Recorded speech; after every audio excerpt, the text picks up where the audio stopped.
សូមជម្រាបសួរក៏ដូចជាសូមស្វាគមន៍មកកាន់វីដេអូថ្មីរបស់នាងខ្ញុំនៅថ្ងៃនេះបងប្អូនចាបាត់នាងខ្ញុំមួយរយៈពេលដោយសារតែមានការរវល់មែនតែនបងប្អូនអត់បានធ្វើវីដេអូចែកចាយជូនទៅបងប្អូនទាំងអស់គ្នាដើម្បីចូលរួមតាមដានទស្សនាជាមួយនាងខ្ញុំចាឥឡូវនាងខ្ញុំបានធ្វើមុខម្ហូបចាមួយចាដែលជាមុខម្ហូបពេញនិយមផងដែរបើសិនយើងនិយាយបងប្អូនចាគឺស៊ុបទាត្រកួនចាយើងញ៉ាំជាមួយនឹងនំបញ្ចុកចាតោះឥឡូវមកធ្វើជាមួយនឹងនាងខ្ញុំទាំងអស់គ្នានេះទារបស់យើងបងប្អូនបន្ទាប់ពីកាប់រួចលាងឲ្យស្អាត4-5 ទឹកចឹងណាបងប្អូនលាងយកអាឈាមអីគ្រឿងក្រៅអីនៅជាប់ឆ្អឹងវានេះឲ្យស្អាតទៅទុកវាស្រស់ទឹកហើយនឹងខ្ញុំយកវាទៅរំលីងឲ្យវាចេញទឹកប្រៃរបស់វាកុំឲ្យវាធំក្លិនទាបងប្អូនទាធំក្លិនមែនតើអត់ខុសខុសពីមាន់យើងហើយទាស្រុកគេនេះខ្ញុំមិនដឹងថាវាដូចស្រុកខ្មែរយើងអត់ទេប៉ុន្តែតែរំលីងវាអស់ទឹកប្រៃឲ្យពួកឯងវាធំដែរមៀតវាធំតែអញ្ចឹងក្លិនវាក៏មិនធម្មតាដែរបងប្អូនបងប្អូនឥឡូវនេះខ្ញុំចាប់ផ្ដើមរំលីងទាយើងណាដើម្បីយកទឹកប្រៃវាចេញទឹកឲ្យឆ្អាបហ្នឹងណាបងប្អូនហើយការរំលីងទាយើងនេះអត់មានប្រើខ្លាញ់ប្រើអីនោះទេយើងលីងទៅអស់ទឹកប្រៃហើយវាចេញខ្លាញ់មកវិញទៅយើងយកជាការសម្រាប់ចឹងណាបងប្អូននេះនាងខ្ញុំប្រើផ្ទះនាងខ្ញុំពងតាហ៊ូពងពុះស្ដាយអីរួចរាល់ហើយចឹងវាអាចនៅខ្លាញ់តិចតួចនៅជាប់ផ្ទះហ្នឹងហើយនេះបងប្អូននេះទារបស់យើងណាចាផ្ទះក្តៅហើយចាក់ចូលតែម្ដង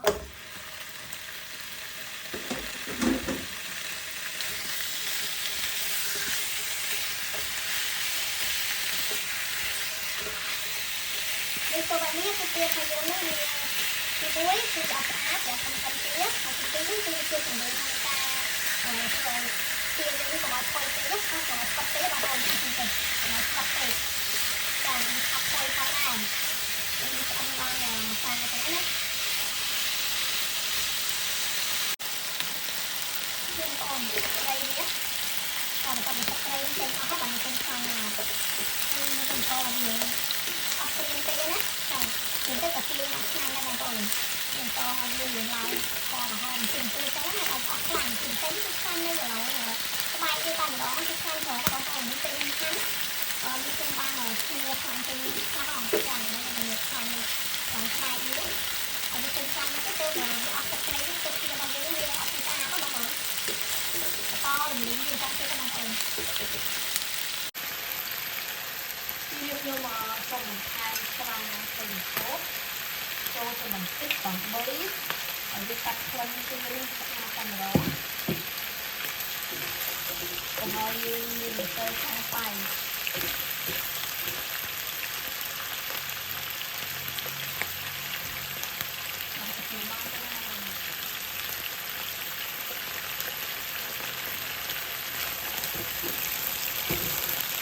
ហើយយើងទៅខ្មែរយើងមានស្រាសកាន់តែល្អបងប្អូនស្រាសទៅ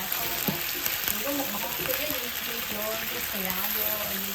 បញ្ចប់ពីស្អាតរបស់ទីហ្នឹងចាប្រើស្រាសហើយយើងសម្រាប់បងប្អូនស្រាសមានស្រាធ្វើម្ហូបដាក់បានចាទុកពីបាន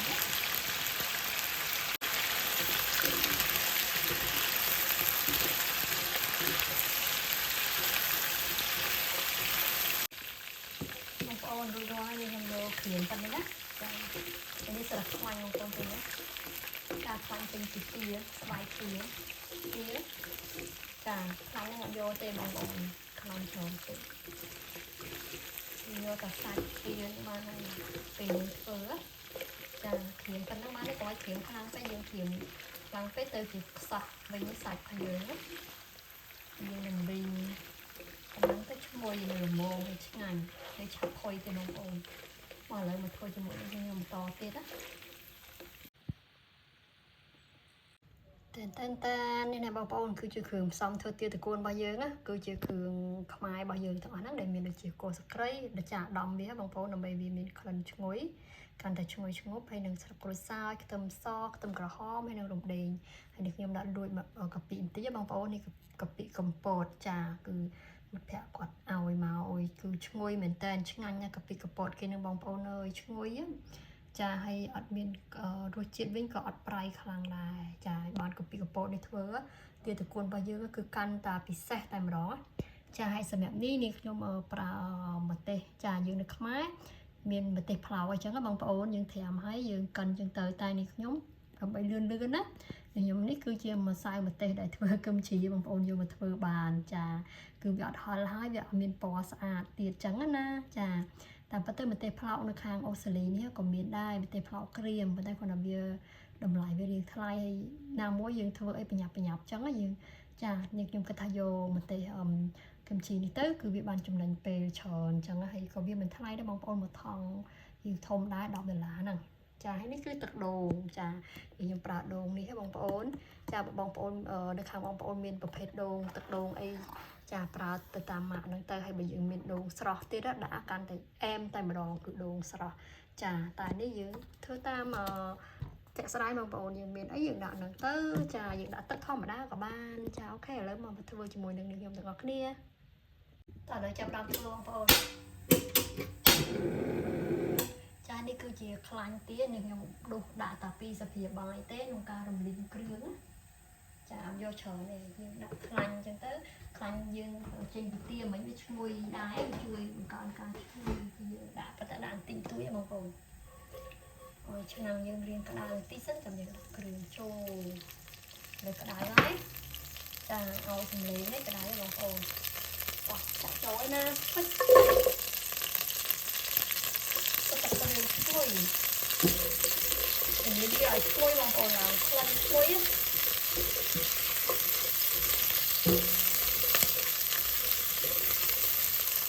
จากเราเมื่อช่วยอย่างที่บางคนมันจับเราจับเจ็บบางเรื่องโตบางคนล้อมันจะเยอะไม่ยอม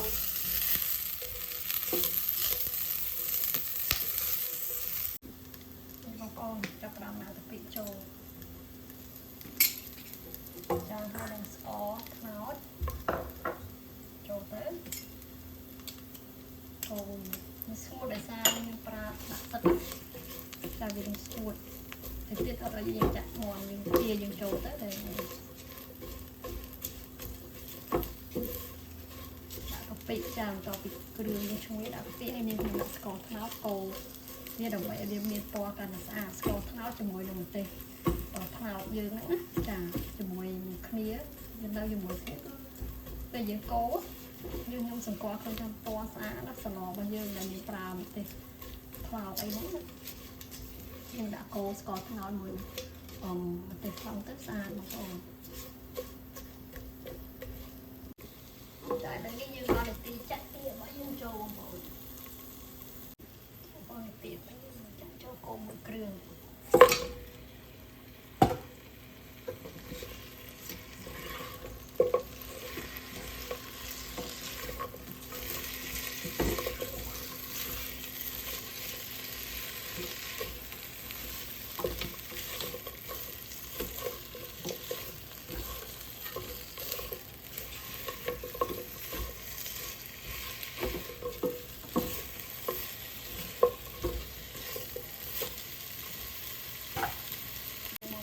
ต่อจากเราไว้เครื่องใส่สุกน้อน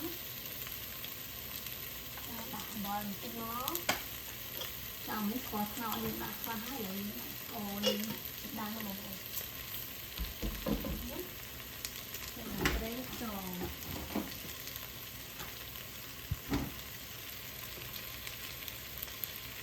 เป็นจ้องมาจะมวยเสียปัจจุบัน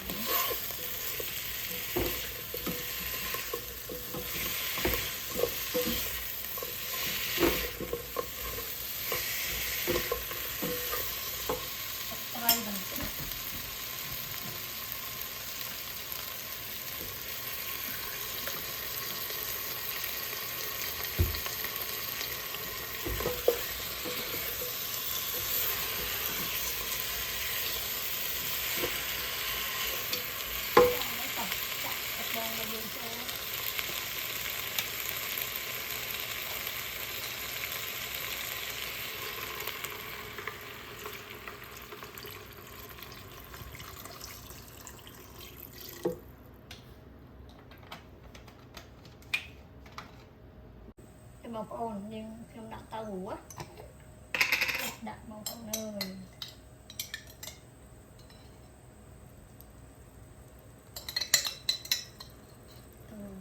ឆ្ងាញ់ណាស់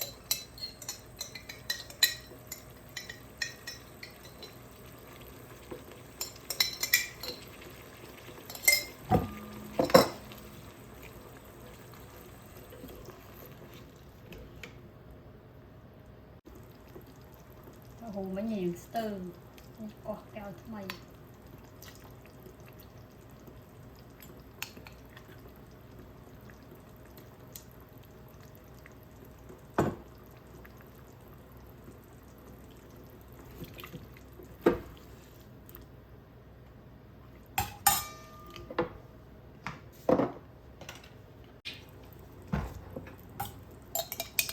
ចាំនេះត្រឡប់ទឹកដូងដាក់ចានដាក់ទឹកដូងចូលទៅក្នុងហ្នឹងទៅកន្លែងនេះទៅឲ្យវាអស់ចាកុំឲ្យខាតណាបងប្អូន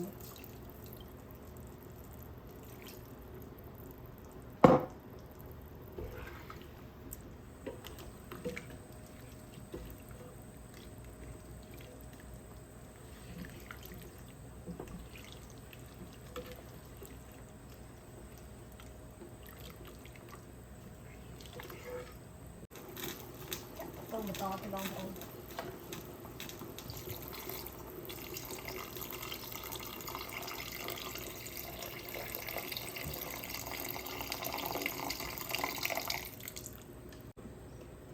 នបងប្អូនឃើញពណ៌ហ៎ស្អាតមែនតែនឃើញអត់ចាញ់ម្ទេសផ្លោកយើងប្រើមកនេះចាំម្សៅម្ទេសការ៉េបងប្អូននេះគឺបង្ហាញបងប្អូនម្សៅម្ទេសការ៉េនេះបងប្អូនដូចម្ទេសផ្លោកយើងដែរយើងប្រើកន្លះគីឡូចំណុះវាកន្លះគីឡូ$10យើងប្រើប្រភេទសឡដែលពណ៌ក្រហមអីយើងយកមកប្រើចា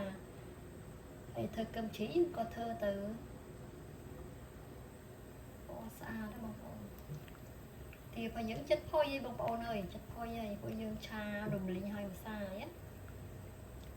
បងប្អូនភ្លក់មើលរសជាតិថែមថយតាមហ្នឹងទៅនេះណែតកួនបងប្អូនធ្វើទាតកួនណាស្រួយខ្ញោកតែម្ដងខែនេះក្តៅខាងអូស្ត្រាលីសបោតកួន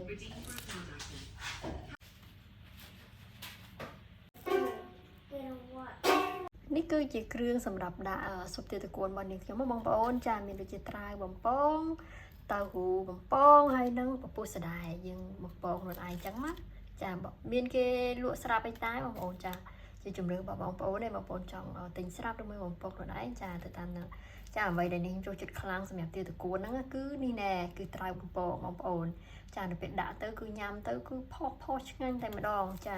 បងប្អូនណាខ្លះចូលចិត្តត្រាវបំពងដាក់នៅស៊ុបទាតកួនណាចានេះខ្ញុំចូលចិត្ត the best តែម្ដងចាហើយនេះគឺជាតៅហ៊ូចៀននេះខ្ញុំបានថតវីដេអូក្នុងការបំពងឲ្យបងប្អូនចាតែគាត់ថាបំយើងបំពងទៅចាធម្មតាអញ្ចឹងណាចានេះរួចរាល់ហើយមាននំបញ្ចុកបងប្អូននំបញ្ចុកចាប់ច្បាយហើយញ៉ាំជាមួយនឹងនំបញ្ចុកទាតកួនចាឆ្ងាញ់តែម្ដងណា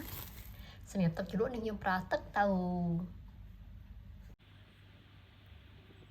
បងប្អូននេះបងប្អូនគឺជាទឹកតៅហ៊ូរបស់នាងខ្ញុំចានេះប្រើទឹកតៅហ៊ូនេះគឺងាយស្រួលលាយបងប្អូននេះខ្ញុំគាត់ដាក់តៅហ៊ូហើយតៅហ៊ូរបស់នាងខ្ញុំហ្នឹងគឺអត់សូវប្រៃទេចាអញ្ចឹងអត់សូវយើងអត់សូវប្រើស្ករចុះហើយនឹងប៊ីចេងចានេះខ្ញុំអត់ប្រើទេនេះខ្ញុំអត់ប្រើស្ករនេះខ្ញុំប្រើតែទឹកដោះគោខាប់ហើយនឹងក្រូចឆ្មាហើយបងប្អូនចង់បន្ថែមម្ទេសចាបន្ថែមទៀតមកបងប្អូនដែលភាសាហឹលចាហើយនឹងខ្ទឹមសខ្ទឹមក្រហមច្រាមដាក់មកបងប្អូនជាការស្រេចហើយច្បាច់ក្រូចឆ្មាភ្លក់មករសជាតិចាជូរប្រៃផ្អែមគឺឆ្ងាញ់តែម្ដងគឺវាដៃគូគ្នាតែម្ដងណាស៊ុបទាតកួនជាមួយនឹងទឹកជ្រលក់របស់យើងហ្នឹងចាទឹកជ្រលក់តៅហ៊ូហើយបងប្អូនបើថាខាប់ពេកអញ្ចឹងបងប្អូនអាចដាក់ទឹកក្តៅចាលាយជាមួយទឹកក្តៅតិចតួចមកចាឲ្យមកល្មមចានេះគឺជាទឹកជ្រលក់ស៊ុបទាតកួនរបស់នាងខ្ញុំអូយឆ្ងាញ់ណាស់បងប្អូនចាបងប្អូនទាតកួនរបស់នាងខ្ញុំបានឆ្អិនរួចរាល់ហើយក្នុងឆ្នាំងធំឥឡូវនេះនាងខ្ញុំបានរំលែកចូលដាក់ ចូលឆ្នាំងទូចដែលយើងញ៉ាំអញ្ចឹងណាចាហើយយើងដាក់គ្រឿងមកចាដូចជាត្រាវបំពងតៅហ៊ូបំពងហើយនឹងពពុះសណ្ដែកនេះយើងចាប់ដាក់តាមមកយើងញ៉ាំល្មមមកញ៉ាំប៉ុណ្ណឹងមកចាហើយនឹងនេះខ្ញុំបានបន្ថែមទៅទឹកដោះគោស្រស់ចានៅក្នុងឆ្នាំងហ្នឹងណាបងប្អូនចាយើងញ៉ាំហ្នឹងយើងនៅពេលយើងញ៉ាំគឺយើងបន្ថែមគ្រឿងនោះមកដូចជាទឹកដោះគោស្រស់អញ្ចឹងហើយយើងដាក់បន្លែមកញ៉ាំចាហើយច្របល់ជាមួយនឹងឲ្យវារីកបន្តិចបន្តួចចាបងប្អូនព្រោះពុះសណ្ដែកយើងបំពងទៅវានៅរាងរឹងអញ្ចឹងយើងដាក់វារងាស់មួយអំពូលទៀតចាគឺជាការស្រេចហើយយើងដាក់បន្លែដូចជាតកួនហើយនឹងនំបញ្ចុកញ៉ាំជាមួយគ្នាហើយនេះបងប្អូននេះខ្ញុំបានបន្ថែមនៅទឹកដោះគោស្រស់ដែលយើងញ៉ាំឆ្នាំងយើងម្លេចឆ្នាំងទូចប៉ុណ្ណឹងមកចាហើយយើងដាក់វាឲ្យពុះមកគឺជាការស្រេចតែនចាលើឆ្នាំងទាតកូនរបស់នេះខ្ញុំក៏ចាប់ផ្ដើមបើកម្របធំភ្លឹងឈ្ងុយអត់បងប្អូនចាហើយមើលទៅពពុះស្ដាយរបស់យើងនឹងក៏រីកល្មមអាចញ៉ាំបានដែរចាមើលចាស់ក្លិនផ្ទះ2ផ្ទះ3តែម្ដងចាបងប្អូនចាបន្ទាប់ពីពុះបែបនេះហើយគឺចាប់ផ្ដើមដាក់បន្លែញ៉ាំតែម្ដងហើយបន្លែរបស់យើងគឺទាតកូនចាគឺមានតែតកូនទេចាគឺអត់មានអីផ្សេងទេបងប្អូនចាហើយតកូននេះយើងដាក់ភ្លាមអញ្ចឹងទៅយើងញ៉ាំភ្លាមគឺស្រួយខ្ញោកតែម្ដងចាឥឡូវទាតកូនរបស់នេះខ្ញុំក៏បានឆ្អិនរួចរាល់ផងដែរចាបងប្អូនតាមមើលទៅគួរឲ្យទំនងដែរទេបងប្អូនចាមិនត្រឹមតែទំនងទេបងប្អូនរសជាតិក៏ឆ្ងាញ់ផងដែរនេះខ្ញុំសូមធានាតែម្ដងចាបងប្អូនអាចសាកធ្វើបានណាចានេះខ្ញុំដាក់រៀងច្រើនណាទឹកស៊ុបរៀងច្រើនតទៅពេលអញ្ចឹងទៅស្ទើរតែពេញឆ្នាំងហើយបងប្អូនចាហើយសម្រាប់កាពេលដាក់តកួនគឺត្រូវតែច្បល់វាកុំដល់អញ្ចឹងទេគឺបន្លែយើងចេញក្រៅឆ្នាំងហើយឆ្នាំងទូចផងដែរឆ្នាំងមិនជាធំហ៎បងប្អូនចាឲ្យចូលចិត្តញ៉ាំបន្លែច្រើនហើយក៏ភ្លេចខ្លួននឹងដាក់ទឹកស៊ុបវាចិត្តពេញឆ្នាំងហើយនឹងដាក់បន្លែទៀតចាបងប្អូនគួរតែដាក់ទឹកស៊ុបនឹងកន្លះឆ្នាំងបានហើយពេលយើងដាក់បន្លែទៅគឺវាស្រួលដូចនេះខ្ញុំគឺបងប្អូនច្បល់តែម្ដងចាឥឡូវវីដេអូរបស់នេះខ្ញុំក៏ចិត្តចូលដល់ទីបញ្ចប់ហើយបងប្អូនចាសូមអរគុណសម្រាប់បងប្អូនទាំងអស់គ្នាដែលបានចំណាយពេលវេលាដ៏មានតម្លៃតាមដានវីដេអូរបស់នេះខ្ញុំតាំងពីដើមរហូតដល់ចប់បងប្អូនពេញចិត្តណាសូមកុំភ្លេចជួយចុច Subscribe ក៏ដូចដើម្បីទទួលបានវីដេអូថ្មីពី YouTube Channel របស់នេះខ្ញុំសូមអរគុណសូមជម្រាបលាជួបគ្នានៅវីដេអូក្រោយៗទៀតបាយបាយ